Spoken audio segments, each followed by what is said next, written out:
Ladies and gentlemen, please welcome to the stage Congressman Bob Brady and the next President of the United States, Hillary Clinton!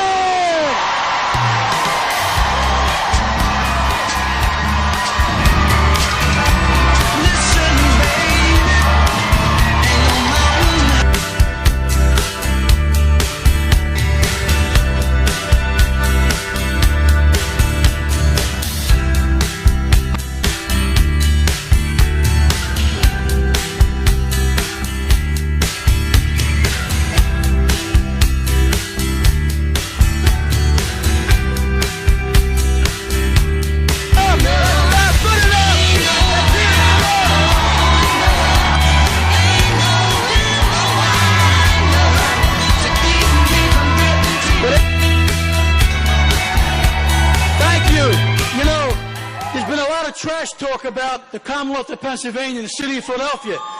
Republicans are trash talking, but what do? We act. How do we act? We work. We need to get our registrations done. We need to get our neighbors to register. We need to get our friends to register. We need everybody to register to vote on November so we can get the next President of the United States, whose name is, who is that? Hillary! Hillary!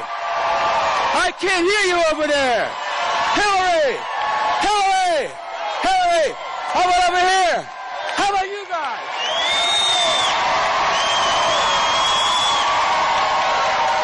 My honor, my pleasure to introduce to you the next President of the United States of America, Hillary Clinton!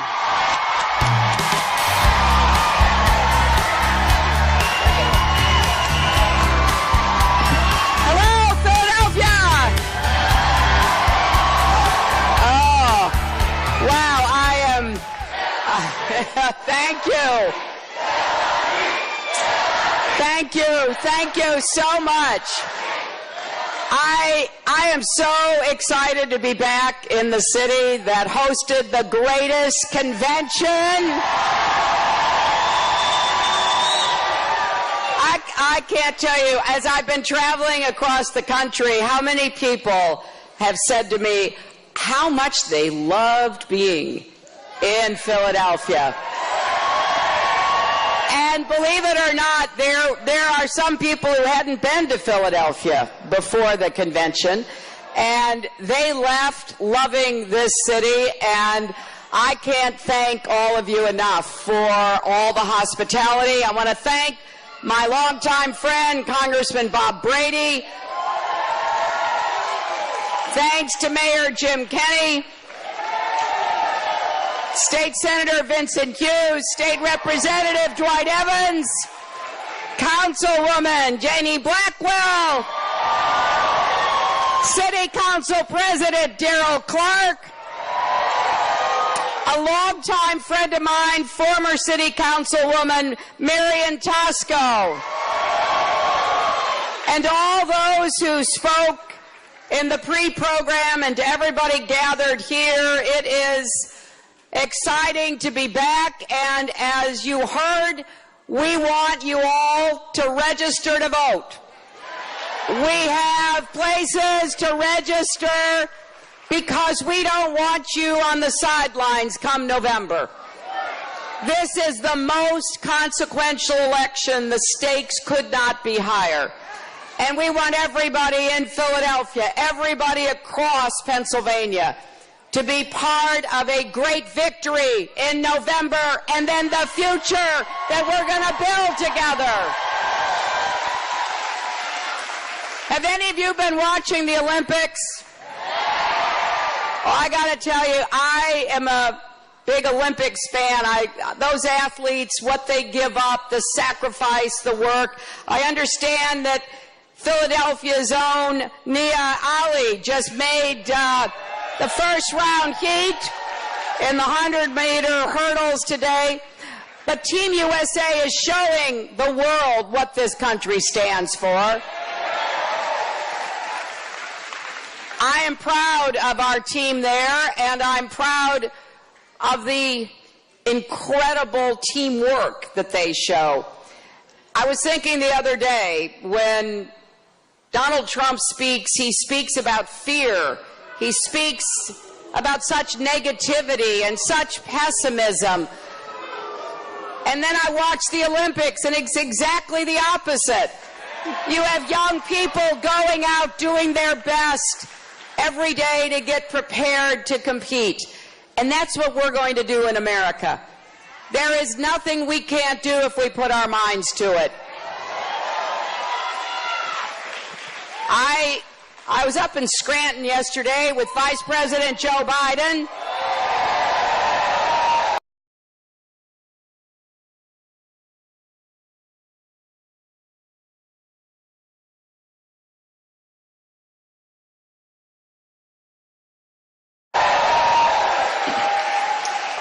And we had a great day. Both Joe and I have in Scranton, so we saw a lot of people that we're related to, and a lot of people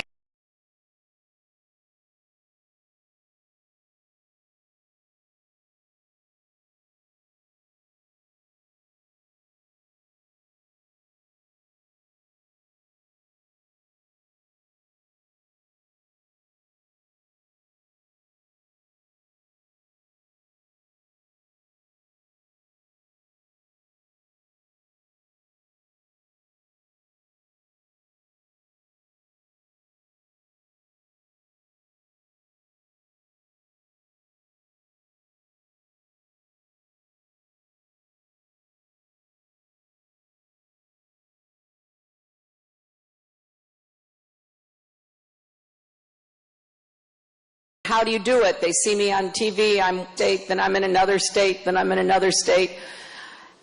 And I'm lucky I can sleep on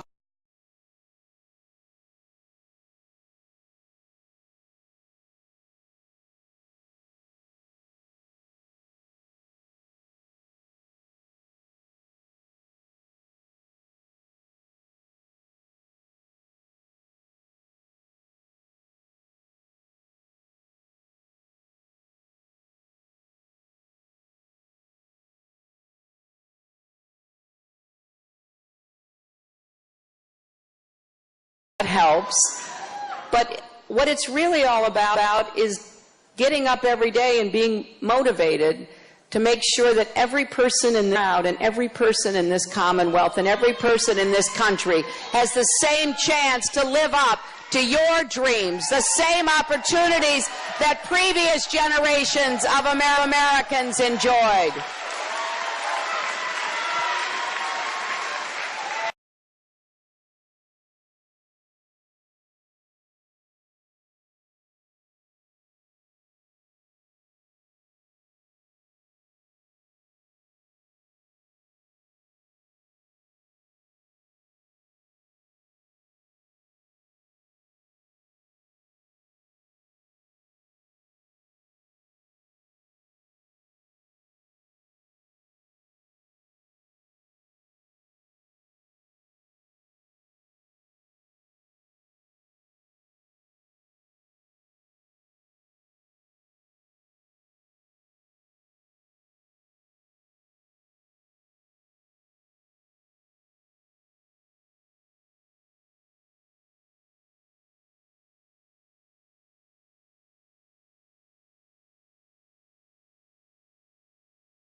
Educators in the audience who make dreams come true. Because actually, so I know what we can do together. But how are we going to pay for it? Well, I'll tell you how we're going to pay for it. We're going where the money is. We're going after the super wealthy. We're going after the corporations. We're going after Wall Street so they pay their fair share.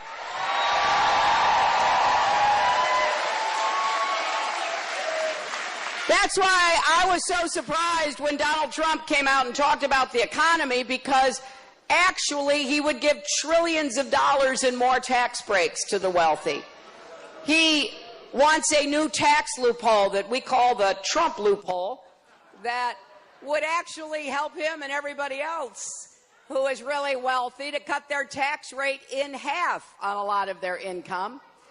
He wants to eliminate the estate tax, which does nothing for 99.8% of all Americans. But, you know, if Trump is as wealthy as he claims to be, it would save his family $4 billion. Now, I got to tell you, I can find a much better Join Lester Holt. $4 billion. Early childhood, helping our veterans, helping our law enforcement do what they need to do, helping more people get the job training and the skills training. In fact, we could hire 95,000 public school teachers for $4 billion. We could actually double health care for our veterans for $4 billion. And we could invest in more infrastructure, affordable housing, and small businesses for $4 billion right here in Pennsylvania. So I think we know what we need to do. The question is whether we will do it, and that all comes down to who shows up and votes. That's why we have been registering voters in our campaign. We launched a drive to register 3 million voters and get those voters to commit to vote, because it doesn't do you any good if you're registered and you don't show up, right? So we've got people waving over there. They've got their voter registration forms for you. And we want you to be part of this. So here's what I'm asking. I'm asking you to register yourself, and I'm asking you to ask everybody you know to register. Because when we do that, we make a commitment that we care about what's going to happen in this election. And we also care about winning back the Senate, making the Senate Democratic again.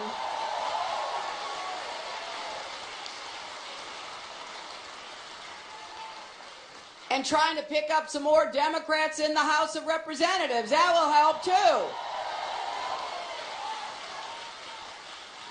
You see, I have this old-fashioned idea, looking at our last two Democratic presidents, President Obama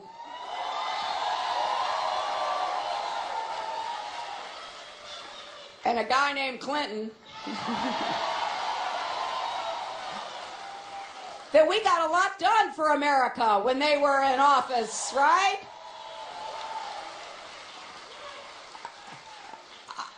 You know, when I hear folks criticizing President Obama, I'm thinking, well, what don't they like? They don't like the fact that he helped us save the economy from the worst financial crash since the 1930s. They don't like the fact we now have 20 million more people who have access to affordable health care. They don't like the fact that his intervention saved the auto industry and imposed the toughest new rules on Wall Street. What don't they like? And when I hear people criticize Bill, I think, what don't they like? The peace or the prosperity? I mean, it's kind of hard to know. So don't be complacent, my friends, because even though we're doing fine right now, I'm not taking anybody anywhere for granted. We're going to work hard these next 85 days, and I can't do it without your help.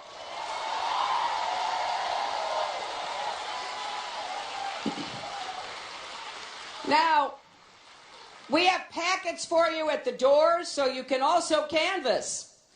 Meet your neighbors, canvass across West Philly after this event. This evening, we're opening our Southwest Philly office on 52nd and Cedar. Stop by. The deadline for registering is October the 11th. So we have work to do, but here's what I promise you. I promise you that we're going to go not only as hard as we can to win this election, but then to go as hard as we can to achieve the results that the country needs.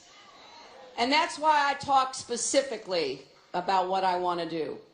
I know that some people make fun of me. They say, oh, she has all these plans, and you could go to my website and read my plans. But I'll tell you, you know why I do that? Because I want you to know what I'm going to try to do so that you can both help me and hold me accountable for doing what I told you I want to do.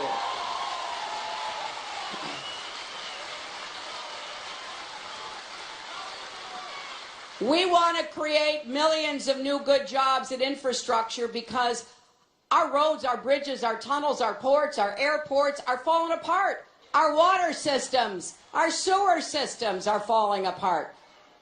And we also need a new modern electric grid to be able to take and distribute all the clean renewable energy that we're going to be producing.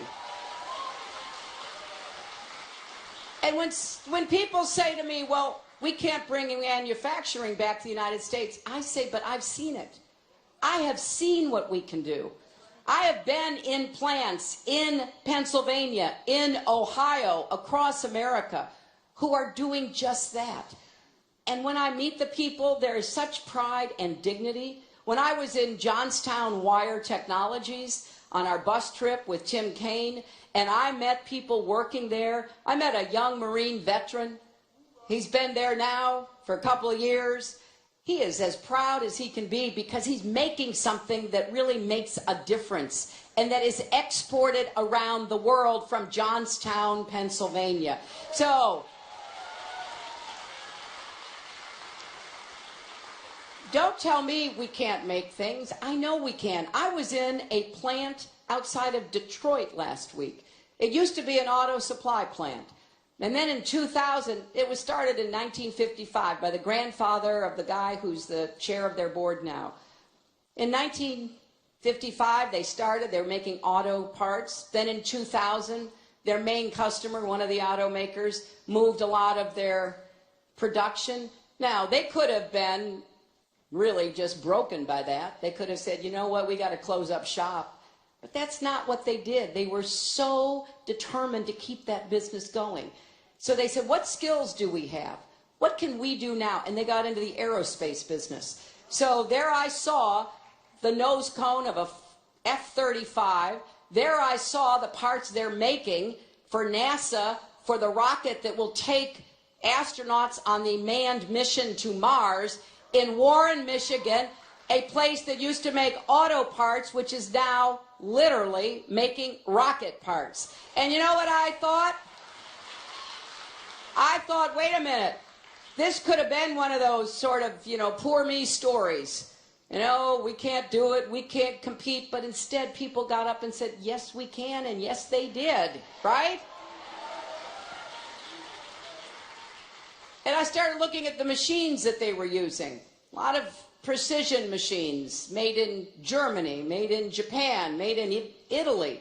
And I said to the workers there, could we make those machines? They said, you bet we could. If we have the right partnership between our government and manufacturing, we can have a renaissance in manufacturing and jobs that will give people good livings and the pride and dignity of work. And here's something we don't say often enough. More than half of the jobs that are predicted for 2020 are not going to require a 4-year college degree. So I want to make college affordable for everybody, and we're going to get that done. I want to help you refinance and pay down your student debt if you already have that. But I also want to make sure community college is free and we have more technical education back in our high schools. I want us to have more apprenticeships so that more young people get the skills that they can use to fill those jobs in 2020. So I am optimistic. And another big area where I'm optimistic is clean renewable energy, where we're going to be the 21st century clean energy superpower. Not China, not Germany, the United States of America.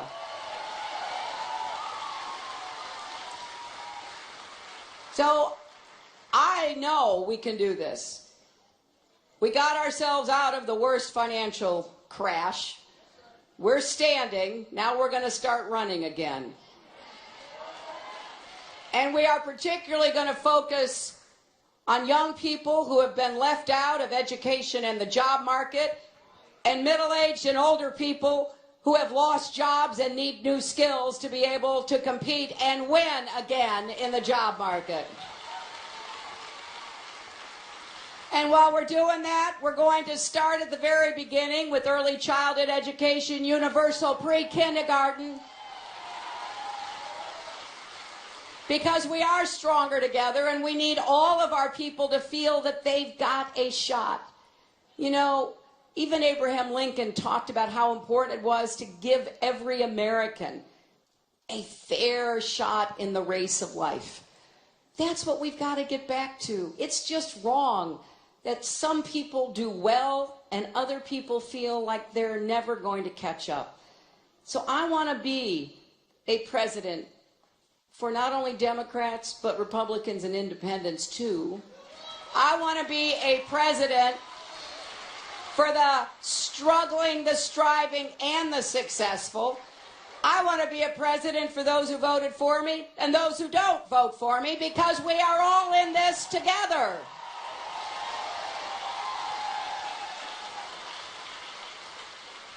So there's a lot we can do on the economy. There's a lot we can do on education. There's a lot we can do on health care.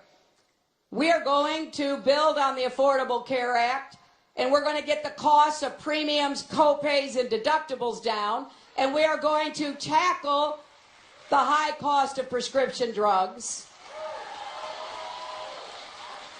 And we are going to do more to help people deal with mental health and addiction problems.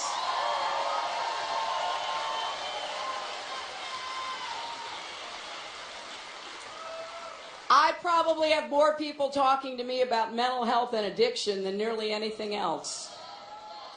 You know, folks talk about the economy, they talk about education, but when it gets really personal, you know, I'm in a coffee shop or talking to folks on a line here and somebody takes my hand and pulls me closer. What they talk to me about is mental health and addiction. And shame on us if we don't do more to help people who are suffering and families who are in pain because of that. And we are going to have a national security and foreign policy that America can be proud of. We are going to lead the world in accordance with our values, in pursuance of our interests, and in furtherance of our security, along with our friends and allies. It just absolutely bewilders me when I hear Donald Trump try to talk about national security. It's not just, as Joe Biden says, it's not just he doesn't know what he's talking about. That's bad enough. But what he often says hurts us. It sends the wrong message to friend and foe alike in the world. And we are living in a complex world, one where we need steadiness, where we've got to have a real sense of how we're going to get to where we want to go to help as many people, to keep our country safe, but to do it with the kind of bigness, the kind of confidence that really marks America at our best. You know, sometimes when I hear Trump talking about how we should all be so afraid all the time, and then I find a few minutes to watch the Olympics, I think, my goodness, you know, when you go out and compete, not everybody can win, but you got to do your best. And can you imagine, you know, Michael Phelps or Simone Biles or all these other great American athletes in the locker room saying, well, I don't know, I'm too afraid to go out and compete. No, they get out there, they compete, they do their best, they demonstrate the kind of spirit that we want from all Americans. And then finally, I think we have to defend the advances in rights that we have made here in America. And I am very proud of our young people. This is the most tolerant and generous generation that we've ever seen in America. And yes, we are going to defend human rights and civil rights and women's rights and gay rights and voter rights and worker rights. Because if we're going to lift everybody up, we need to do it in a way that lets those people feel that their dignity is respected as well. And yes, I am going to take on the gun lobby to try to save lives here in Philadelphia and across Pennsylvania.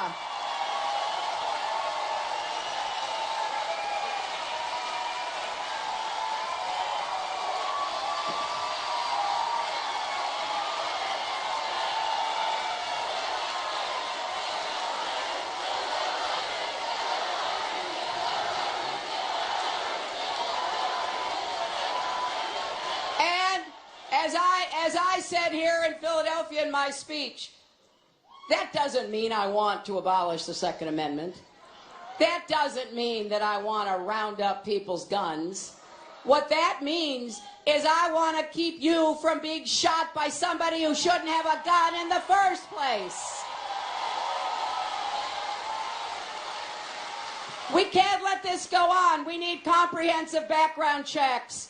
Close the gun show loophole, the online loophole. We need to pass a law finally that says people who are on the terrorist watch list can't buy weapons in America. So I'm excited about what we can do, but first we got to get there. So let me thank you for being out here on a hot August afternoon at this beautiful high school. And let me ask you to be sure to register to canvass to be part of this campaign, because I'm not trying to just win an election. I'm trying to build a base of voters who understand that we've got to stand up for these rights. We have to work for these causes. We have to be committed to these goals, who will get up with me after the election and work to make sure that we actually deliver the results that we all know we need. So, my friends, let's go to work and let's build the future that America deserves. Thank you, and God bless you. Hey guys, great to be with you. Thank you. What a great group. I am so glad to be here in North Carolina. You are very important this year. You're very important. And I'm so glad to be here with Ann. Please have a seat. When I do a campaign event with Ann, it's like going on vacation. This is like fantastic. And the ability to do events last night in Nashville and then here in Fayetteville today really means a lot to us. We're not in North Carolina by accident. We're here because we are going to win North Carolina. And that's why we're here. That's why we're here. And what a great group of friends. I've seen folks that I've known for a while, and I've seen a Richmond neighbor of mine who drove down because he thought it'd be easier to see me here than in Richmond these days. Charlie. But we're just glad to have this chance to be here at the Botanical Garden. This is a beautiful place. We have a botanical garden in Richmond near us, about a mile away, and I know how central to the life of a community a great educational institution like this is. So thank you guys for opening up and hosting. Let me do a couple of thanks, and then I just really want to talk about what's at stake in the election, and then I want to get to how do we win it. So some thank yous and some acknowledgments. Judy didn't really brag about herself when she came and spoke. Judy is a 17-year Army vet. And I know. This is a proud Army town with a great Army and with Pope Field, also a great Army and great Air Force tradition. I hope you won't mind the Marine parents being up here with a Lejeune connection rather than a Fayetteville connection. But Judy was 17 years, but then has been like one of these great serial entrepreneurs, starting businesses, numerous businesses, since she left ACT. Just exactly the kind of thing I wanted to do when I introduced my Troop Talent Act, was to enable people when they're in active duty to get the kind of skills and training so that when they get out, they don't have to flounder around, but instead all of their skills, all of their talents, all of their leadership can be put to work just like that, not only being economically successful, but sharing your talents with the broader community, because everybody who's in active duty has a lot of talents to share with the broader community when they move to veteran status. So Judy, you're just in status. So Judy, you're just an example of the kind of thing I'm working on the Armed Services Committee. Give her and everybody like Judy a big round of applause. We had fun visiting with some elected officials backstage. I'm one of the few people that have been in local office, state office, federal office, and I really appreciate what everybody brings to the table, and it doesn't work unless you work together. My wife talked about Governor Hunt and his wife Carolyn. These are dear friends. I expanded early childhood education dramatically when I was governor, even though we were in a recession, even though we were having to cut the budget. This was one thing, along with veteran services, that we expanded, but I wouldn't have been able to do it had I not had Jim Hunt come up again and again and make the case and tell my business community and tell my legislators of both parties what a great thing early childhood education is. So thank you guys so much. Thank you so much. I visited with Linda Coleman, your great candidate for lieutenant governor, who spoke during the pre-program. Give her a round of applause. Yep, absolutely. And also to Mitch Colvin, who's the mayor pro tem on the Fayetteville City Council, and a councilman, along with other members of the Fayetteville City Council and the Cumberland County Commission and your delegation to the North Carolina General Assembly. It's not easy to be in politics. A lot of sacrifices, family time chief among them. So everybody who is doing that job deserves thanks. Can you give them a round of applause to say thanks for what you're doing, and all our candidates? And I also met our sheriff and all the law enforcement folks who are needed to make an event like this go, who keep us safe. Give them a round of applause and thank them for the work that they do.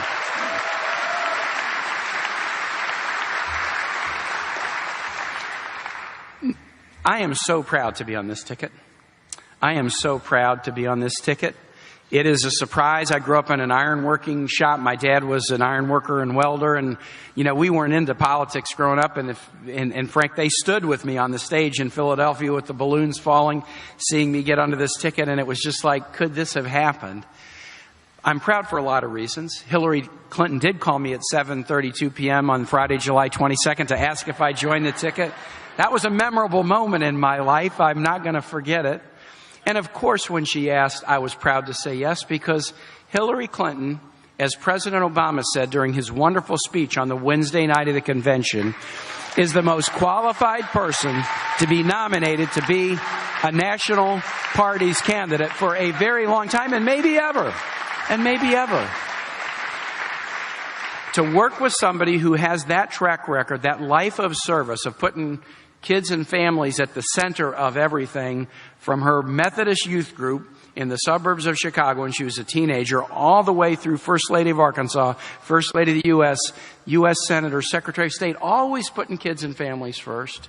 Sometimes winning, sometimes losing, but never backing down, never backing away, never giving up, always pushing forward to try to lighten the burden and measure our society's success by the success of our families and kids. So, of course, I was proud to say yes when she asked me.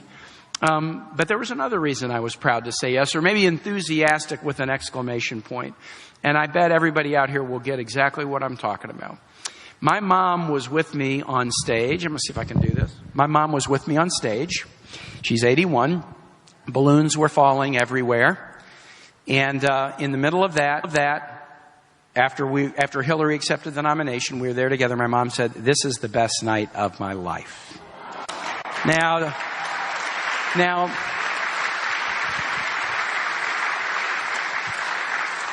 some of that was because of me. I don't think my mom would have been on stage had I not been the nominee. So, I get a little credit for it. But what my mom was really saying is, wow, what a great thing for me to stand on this stage when the Democratic Party is nominating a woman to be President of the United States. That's what she was saying to me. If you think about Here's the way kind of we look in Virginia. We're history buffs just like North Carolinians are. Here's the way we look at this thing. A Virginian said in 1776, we're going to measure the whole stake of this enterprise by equality. That's going to be the North Star. That's going to be the yardstick. Now, when he said it, he wasn't living that way. And society wasn't living that way. But it's like a sailor that that navigates by the North Star. You may never get to the North Star, but you set it out there as the fixed point that you're going to go after. And so our history has been this. From the statement that equality would be the principle, we've had to knock down one barrier after the next, and we have more that we have to knock down. And the last thing we need to do is go backwards, folks. The last thing we need, and you know that in North Carolina, just like we know that in Virginia. But the sentiment my mom was conveying is from that statement that equality was going to be the goal. That was the yardstick. That's what we said about ourselves. It took 144 years before women even got the right to vote in this country. What were we thinking when we said equality mattered? But no, 144 years. It took us that long to say in 1920 that women get the right to vote. And now we're 96 years later. And we have just nominated a woman. We know we haven't had a woman president. But in Congress right now, we're doing the best job we have ever done in women in the federal legislature, 19%. That's the best job we've ever done. Hold on for this, folks. 19% ranks the United States 75th in the world, below the global average. Iraq is 26%. Afghanistan, 28%. Number one, Rwanda, 64%. So for reasons, some of which I understand, some of which I don't, we have made it hard. We have made it hard for women to be elected to the highest positions in our federal legislature and as president. But we are about to change that. And that's why I'm so excited. That's why I'm so excited. You know, I have been in elected politics for 22 years, and I got to tell you, my career, I'm 8-0 in races, and I'm going to be 9-0 after November. But my career in politics as a strong man has been built on a foundation of support by strong women. My mother, my fantastic wife, campaign managers, campaign donors, cabinet secretaries, volunteers. Women are the majority of voters in this country. I mean, and so I said yes with an exclamation point because I'm one strong man that is excited about supporting a strong woman to be president for the first time. And I know there's a lot of strong men in this country who feel exactly the same way. Just as strong women have supported us, we're here to support a strong woman to be president of the United States. And that's why I'm so excited. You have a strong woman running for the United States Senate. I see some of these stickers. You've got Deborah Ross, who's running for the Senate. She couldn't be here today. We have done some campaigning against her. Please stand strong for her and stand strong for some sanity in the governor's residence too, with Roy Cooper coming to be governor of Virginia, coming to be governor of North Carolina. And then the last thank you I'll say is just to my wife, Ann. We have been partners. I say, you know, wife, lover, girlfriend, my most astute critic, my most energetic supporter, great mom, great public servant in so many ways. This whole thing has been an adventure of two, and things are a lot of fun when you do them as a couple. You know, we've lived, we've laughed, we've cried, we have memories, and this is going to be a whole new chapter, I have the feeling. And so I'm so happy that she's here with me. Can you give my wife a big round of applause? So, hey, thank you. Thank you. Thank you. Thank you so much. So, I want to talk just really about two things.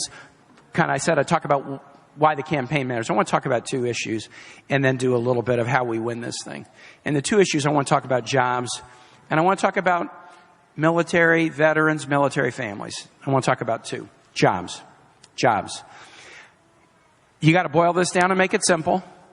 Donald Trump would be a you're fired president, Hillary Clinton will be a you're hired president. Okay? Is that simple enough? Is that simple enough? Let me start with Hillary and the positive. She'll be a you're hired president.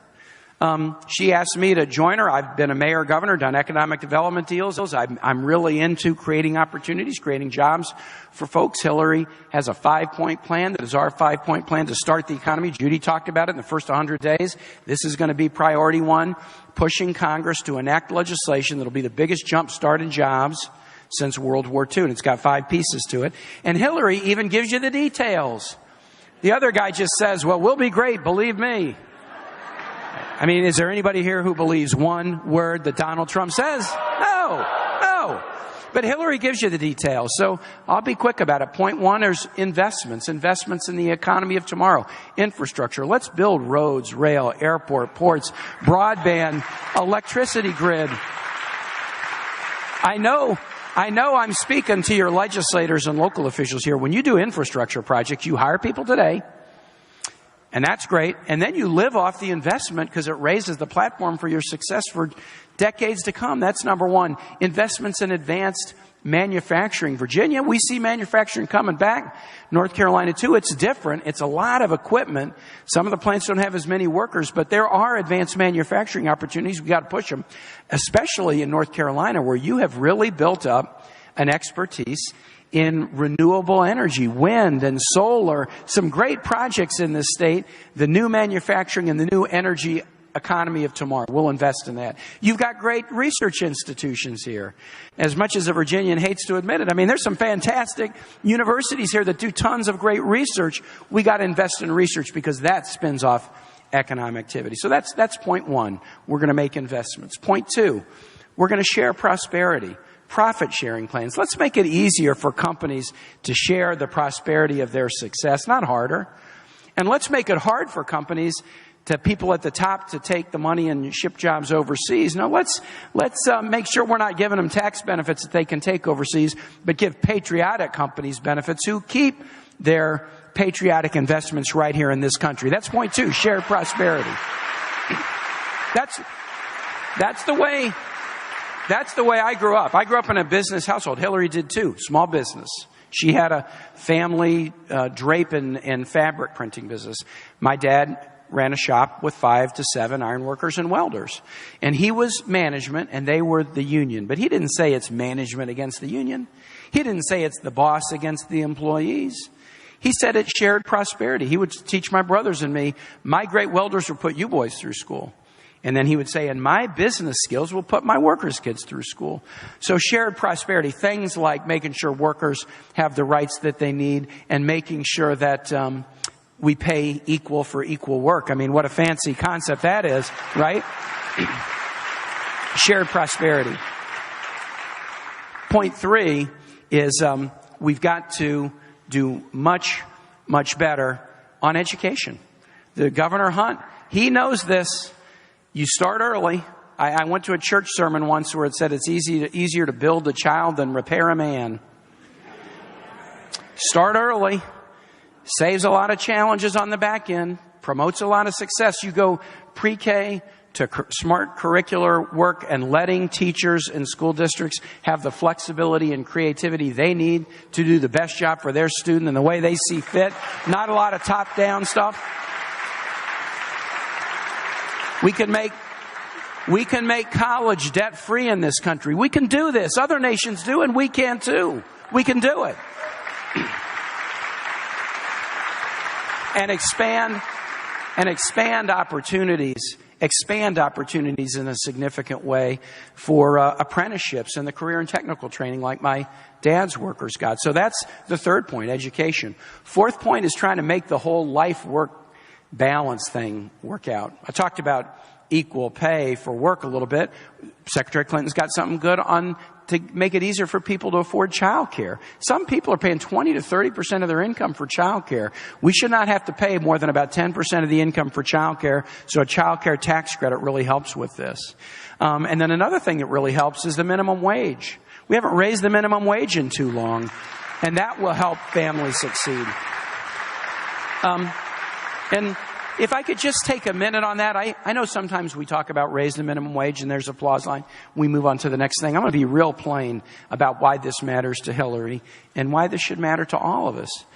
In this country right now, what do we tell people growing up? We tell kids, our children, work hard. That's the key to success. Work hard. You know, hard work is the key. Hard work is the key. But if you work full-time for minimum wage, and a lot of people do, and about 65% of minimum wage workers are women, if you do that, and you have one or two dependents, you will be below the poverty level. So think about that for a minute. We tell, you know, work's important. We really want you to work hard. But if we say that, but we have a policy that will put you in the poverty level, if you do that, if you follow it, if you work hard, then our words ring hollow. We don't really mean what we say. If we value work, and if we value workers, and if we value families, then we ought to have policies like a livable minimum wage that show we value it and enable people to live in a decent and dignified way. In a decent and dignified way. And then the last piece of the jobs plan that Hillary has is, here's how we're going to pay for it. Because you can't just say it's smoke and mirrors. And so she says, we will have to have higher taxes on some to pay for it. And what we'll do, as we've come out of the recession, there's been a lot of growth, but the growth has been kind of at the top. It's not been spread. We haven't created that economy that works for everybody. To do the things that will create an economy that works for everybody, we need to go to sort of higher income individuals, very successful financial institutions and companies, and have them pay a little bit more and invest those in the first four priorities. And guess what? If we do, they're going to do better too. Because everybody does better with an economy where there's prosperity and opportunity and ladders of success that everybody can climb. The whole society does better. Now, that's your hired plan, folks. Hired plan, folks. Donald Trump has a different plan, and he tends, again, not to give you too many details. He just says, believe me. But recently, and I am not going to ask you to believe me, you know. Donald Trump says, believe me all the time. We're going to build a wall and make Mexico pay for it, believe me. We're all going to be rich, believe me. We're going to beat ISIS so fast, believe me. I mean, believe me, that's all you can do. I mean, come on. You got to tell people how. So I'm not asking you to believe me on the you're hired versus you're fired. I'm going to tell you what a very savvy independent organization says. Moody's Analytics. They are the best economic analysis firm in the country. They're not Democrats. The chief economist, Mark Zandi, was John McCain's head economist in 2008. They looked at the Clinton plan. They looked at the Trump plan. Here's what they found. If you put the Clinton plan in effect by the end of her first 4-year term, we will have added more than 10 million jobs to this economy and be in a persistent and strong recovery. I told you she'll be a you're hired president. She'll be a you're hired president. On the other hand, you put the Donald Trump plan into effect, by the end of the first term, we will have lost 3.5 million jobs, and we will be in a, quote, lengthy recession. Folks, he's going to be a you're fired president. We cannot afford to hand it over to a you're fired guy. And my prediction is this: when this campaign is over and people have forgotten everything about Donald Trump's losing presidential campaign, the two words they will remember about Donald Trump is you're fired, right? That's what we know about him. That's what we know about him.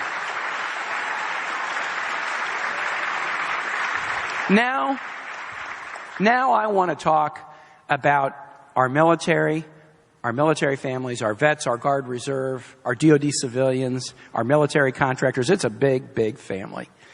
And what Ann said is true. With Bragg, with Lejeune, with Poe, you have so many assets here. North Carolina is a state that is so committed to the nation's military mission, and we are too. With the Pentagon, with the biggest naval base in the world, with Quantico, where all Marine officers train, we're the same way in Virginia.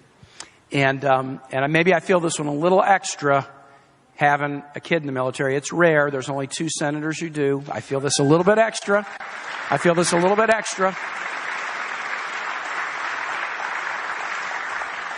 Hillary Clinton was on the Armed Services Committee when she was a senator and I was governor. And she made working for military families the heart of her work on that committee.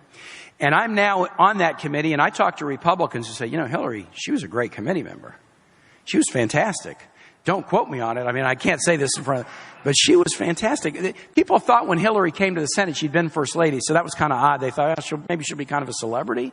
No, to the contrary. She was master the homework, master the details, get down in it, really focus on it, and she made big strides on military families issues. She made that a key thing.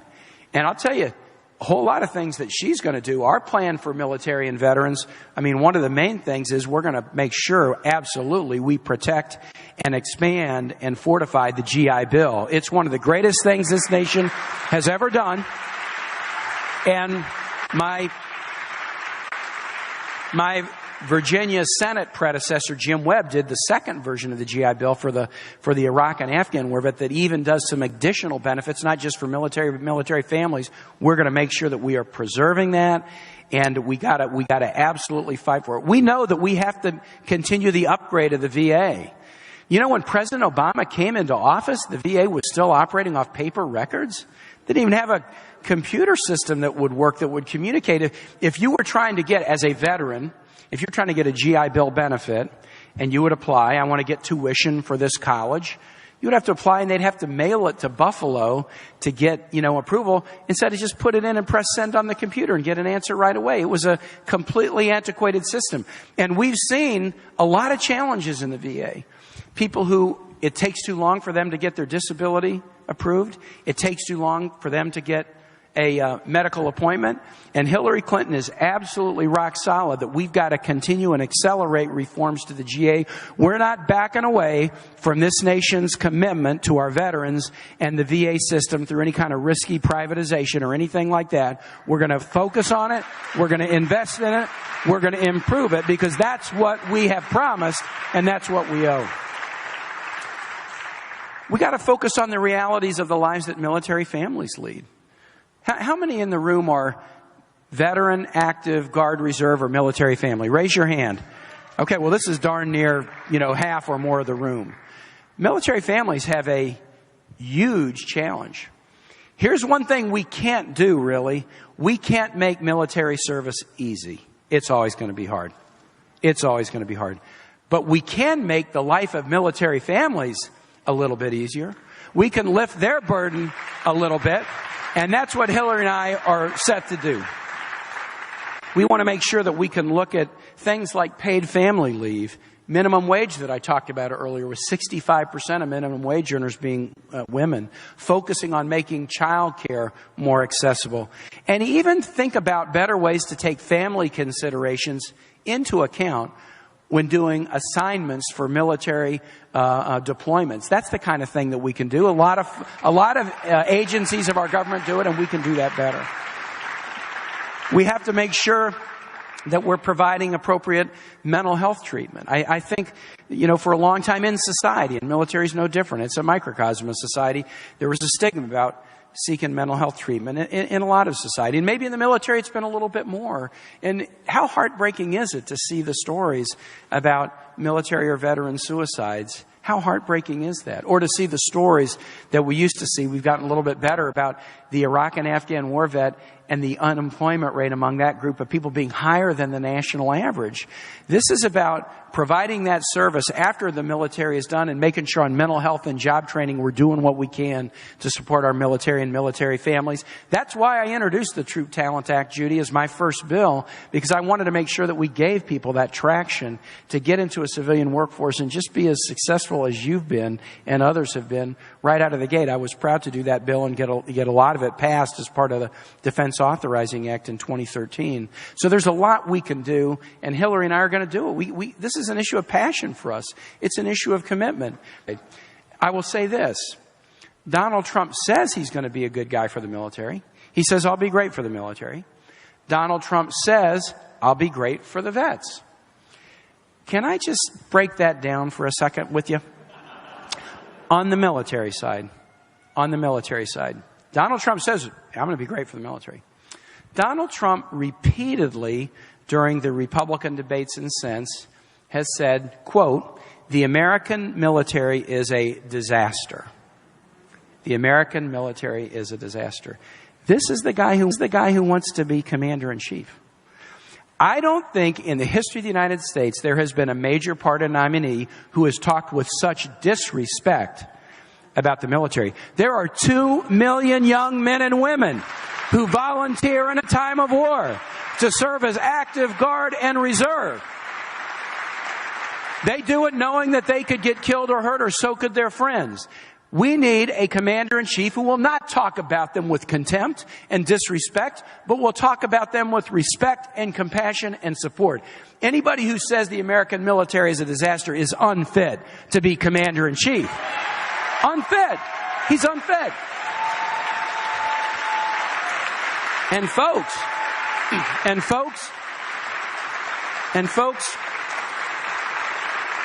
that's not the worst thing he said. That's not the worst thing he said. How about making fun of John McCain for being a POW? He said, I don't consider him a hero because he got captured. Could you be more thick-headed, insensitive, or ignorant than that? It's unbelievable that those words would come out of anybody's mouth, much less the mouth of somebody who wants to be commander-in-chief. Or how about the way he took after that Virginia family, the Kahn family, who got up at the convention in a very powerful moment, challenged him for turning his back on some values like freedom of religion. And then he started to go after them. Going after a Gold Star family, I gotta believe in North Carolina that's viewed the same way it's viewed in Virginia. That is not the kind of person that we need in office. Absolutely. Absolutely. And let me make a comparison. The Kahn family, they did stay up and they challenged Donald Trump. They challenged him. The week before in Cleveland, they paraded one person after the next up to challenge Hillary Clinton. Families who were grieving because they lost people in the raid in Benghazi. They put them on stage and they let them trash Hillary Clinton. Did Hillary Clinton turn her attention from the campaign trail to direct her anger and her fire at grieving family members who have every right to grieve? Of course not. That's not what a president does. It's not what a president does. And Donald Trump is not ready to be president.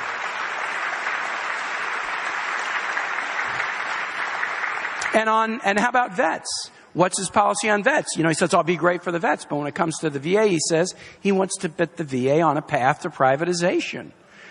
Now, you know, when that happens, that usually means then the bean counters take over and it becomes less about providing the service and more about saving a few bucks. We got an obligation. We got to meet the obligation. And it can't be turned into some scheme where we're going to figure out how to try to save a few bucks. It's got to be about the service. And I'll tell you something else about Donald Trump and the military. Last Friday, Hillary Clinton released her 2015 tax return, and Ann and I released 10 years of our taxes. 10 years. 10 years. Now, I did get your permission for that, didn't I? Okay, I was just making sure I'm not in trouble for releasing 10 years of our taxes. Why does that matter? Well, you know, Donald Trump isn't releasing his taxes. Every president, even to include Richard Nixon, who wasn't known as the most ethical and transparent of presidents in recent history, have released taxes. How does this connect in with this veterans thing? Here's the way it connects. Donald Trump repeatedly through his life has bragged, I use every trick I can to avoid paying taxes whenever I can. And there have been a couple of years where because of casino applications that he was putting in, he had to release taxes in the 80s and 90s. And in those years, a couple of them, they showed he paid absolutely no federal taxes, none. So you're telling me you're going to be great for the vets, and you're telling me you're going to be great for the military. But during your entire professional life, you bragged. You bragged about how little you paid in taxes. What is it that supports the military? What is it that supports our vets, our military families, our social services, mental health? It's patriotic American citizens who may not love taxes, but they understand that's part of the social compact. That's part of what connects us to each other. So if you spent your whole life trying to get out of paying anything, parachute in and tell me now you're going to be great for the military and great for the vets when you've been stiffing them your entire professional life. That's why this matters. That's why this matters. So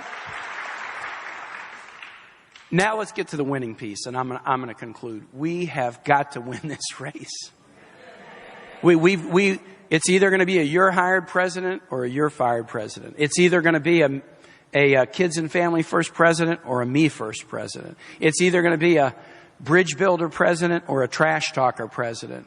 It's either going to be somebody who will show you their tax return, because you have a right to know whether you're Democratic, Republican, or Independent, or somebody who thinks they can hide that from you. And if they're hiding that from you, who knows what else they're hiding from you. Folks, don't get tricked by Trump.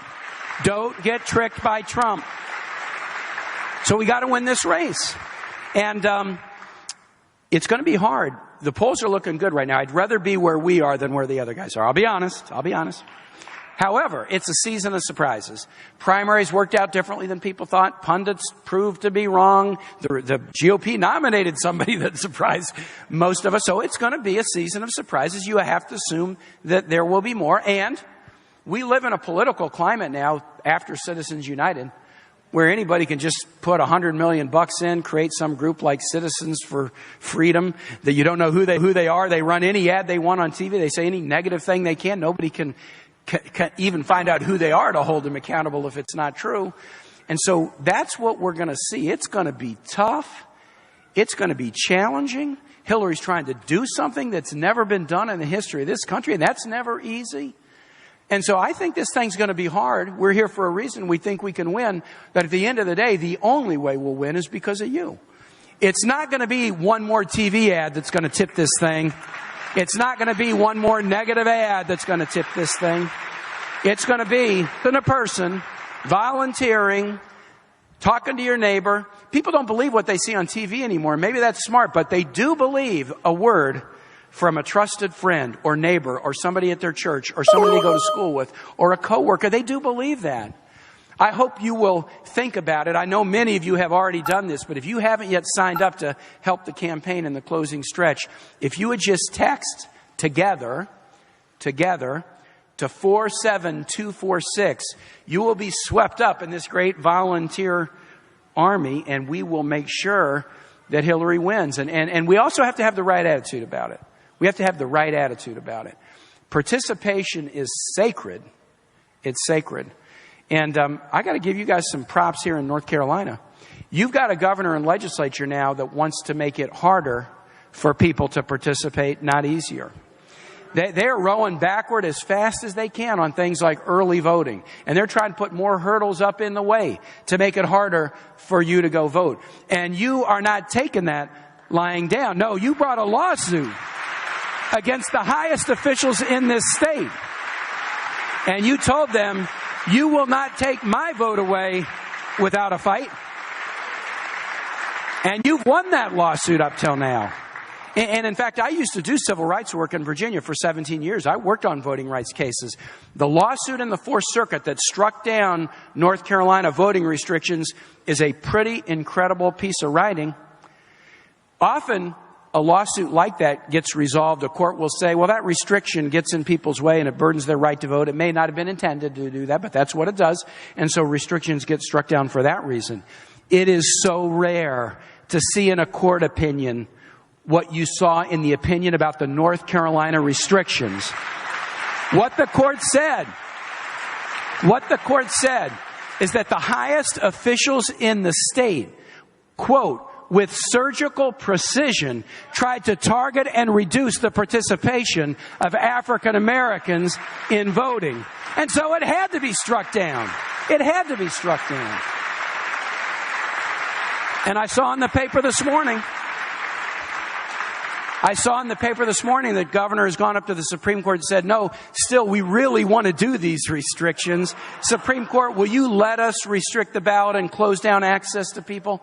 I tell you, if you meet anybody on this trail who tells you, I don't think my vote matters, as you're trying to persuade them to vote for Hillary Clinton, and they tell you, I don't think my vote matters, you tell them, it matters to the other side. They are working so hard to keep you from voting. Don't let them value your vote more than you value your vote. It is important that you turn out. It is important that you participate. North Carolina is a key battleground state. And if you do what you know how to do, if you do what you've shown you can do, come November 8th, we will make great history and elect Hillary Clinton. We will elect Deborah Ross to the Senate. We'll elect Roy Cooper governor. We'll elect Democrats up and down the ballot in North Carolina. You'll start to turn the direction of this state and march forward to progressive values. That's what's at stake. I know you can do it.